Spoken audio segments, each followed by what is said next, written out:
Hello guys! Welcome back to my channel. Ang ating video ay tungkol sa upcoming smartphone na Realme 7 5G. Ang kanyang first look, features, specs and price, quick review dito sa Pilipinas.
Smartphone na ito ay nilaunch pa lamang overseas ngayong November 2020 na merong estimated price na 17,000 hanggang 18,000 pesos kung sakaling lalabas na dito sa Pilipinas at may isang color option na Baltic Blue.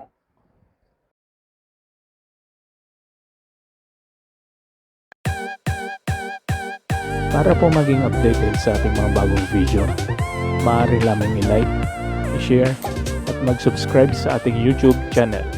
Maraming salamat po.